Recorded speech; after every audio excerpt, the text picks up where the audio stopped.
अस्सलामुअलैकुम स्टूडेंट्स, कैसे हैं आप सब। उम्मीद है खैरियत से होंगे, पढ़ाई अच्छी जा रही होगी। भाई ये है हमारा जूलॉजी का पेपर 1। ठीक है, इसमें हमारे पास है फर्स्ट ईयर के है ये। आज हम इसके एमसीक्यूज और इस पेपर को देखेंगे। देन आपके बायोलॉजी के, बॉटनी, जूलॉजी के पेपर्स कंप्लीट हो चुके हैं।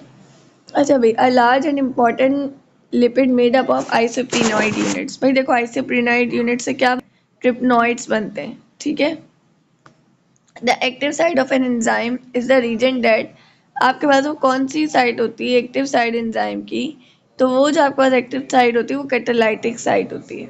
ठीक है, कौन सी साइड होती है? कैटालाइटिक साइड होती है, जहाँ पे आपके पास कैटालाइटिक रिएक्शन होता है। The structural material spicules of sponges is manufactured by. भाई देखो, चैनोसाइड्स जो है ना, ये आपके पास स्पंजेस के स्पिक्यूल्स होते हैं, जो उसके ऊपर कांटे मौजूद होते हैं ना, वो। This act as physical barrier. तो भाई म्यूकस मेम्ब्रेन आपके पास फिजिकल बैरियर का काम करता है। ठीक है, आपकी जो बॉडी के अंदर मौजूद होता है।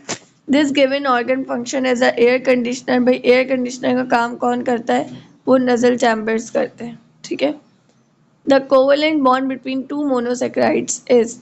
भाई अगर दो मोनोसेक्राइड्स के दरमियान है तो वो ग्लाइकोसाइडिक बॉन्ड है। अगर दो उनके अमाइनो एसिड के दरमियान है तो वो पेप्टाइड बॉन्ड है। ठीक है, अच्छा जी, an animal with a false body cavity is pseudocoelomate. जिनकी फॉल्स बॉडी कैविटी वो क्या है? सीडोसिलोमेट है। जिनके पास सेल कैविटी नहीं है वो आसिलोमेट है। जिनके पास है वो सिलोमेट है। ठीक है, the exchange of gases between the external environment and the lungs is called. भाई आप जब हवा को, एयर को ब्रीथ आउट करते हैं तो इस प्रोसेस को हम क्या कहते हैं? इसको हम कहते हैं एक्सटर्नल रेस्पिरेशन। सही है। अच्छा भाई, फिर आपके पास एक ऑर्गेनिज्म का नाम दिया हुआ है। Melanoglossus is an example of urochordata, hemichordata, cephalochordata या फिर प्रोटोकॉर्डेटा। तो ये यूरोकॉर्डेटा का है। ठीक है, this event initiate blood clotting. Blood clotting आपके पास कैसे होती है कि जब आपके पास प्लेटिलेट और प्लाज्मा जो है वो क्या करे, कांटेक्ट में आ जाए, तो आपके पास ब्लड क्लॉटिंग स्टार्ट होती है। The non protein part of an enzyme is called को एंजाइम। प्रोटीन का वो पार्ट जो नॉन प्रोटीन, एंजाइम का वो पार्ट जो नॉन प्रोटीन होता है वो को एंजाइम होता है। This structure has the lowest blood pressure. सबसे कम ब्लड प्रेशर किसमें होता है? कैपिलरीज में। The transfer of immunity from a mother to her foetus is, ये नेचुरल पैसिव इम्यूनिटी कहलाती है। ठीक है, जो मदर से फीटस में आती है ड्यूरिंग लाइक ब्रेस्ट फीडिंग वगैरह। A trihydroxyl alcohol made up of 3 carbon atom is called। भाई ट्राईहाइड्रोक्साइल अल्कोहल हमारे पास 3 कार्बन एटम से बना हुआ होता है, इसको हम क्या कहते हैं? इसको हम लोग ग्लिसरॉल कहते हैं। An adult animal that possesses a bilateral symmetry is most certainly also a deuterostome। Antibodies are produced by. Antibodies किससे बनती है? बी सेल से बनती है। ठीक है, उसके बाद आपके पास आते हैं सेक्शन बी। इसमें आपके पास सवाल आए थे, रीजनिंग क्वेश्चंस आते हैं आपके पास, लाइक फैट्स क्यों एनर्जी रखते हैं, एंजाइम क्यों टेम्परेचर सेंसिटिव है, प्लेटफॉर्म्स को क्यों ये नाम दिया जाता है, फिर ब्लड फ्लो क्यों करता है तेज आर्टरीज में, हेयर और म्यूकस जो है वो आपके पास नोस्ट्रल में कैसे मौजूद है, कि क्या काम करने हैं वहाँ पर। ठीक है, वाटर जो है वो एम्फोटेरिक भी और बफर भी, क्यों? क्योंकि उसके पास एसिडिक और बेसिक दोनों ग्रुप होते हैं। प्री कैपिलरी स्पिंचर्स का काम क्या होता है, और इकाइनोडर्म्स जो उनको बायलैटरल ग्रुप में क्यों डालें। फिर है नॉन रीजनिंग, जिसके अंदर आपके पास आ गया कार्टिलेजेस और बोनी फिशेज में डिफरेंस। देन आपके पास क्लासिफिकेशन ऑफ प्रोटीन। देन लब्ड ऑफ मूवमेंट के अबाउट पूछा गया जो हार्ट की होती है। फिर इंपॉर्टेंस ऑफ मोलस्का। फिर एंजाइम एक्टिवेटर्स और इनहिबिटर में डिफरेंस। फिर इन्फ्लेमेशन पर आपके पास नोट आया।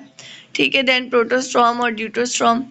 फिर आपके पास आता है सेक्शन सी। भाई देखो, सेक्शन सी के लिए मैंने तुम लोग को पहले ही कहा था, किंडम एनिमेलिया तो लाजमी अच्छे से करो, इससे सवाल लाजमी आता है।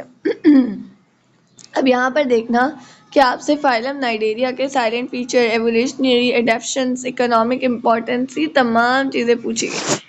ठीक है, ये तमाम आपने लिखनी है।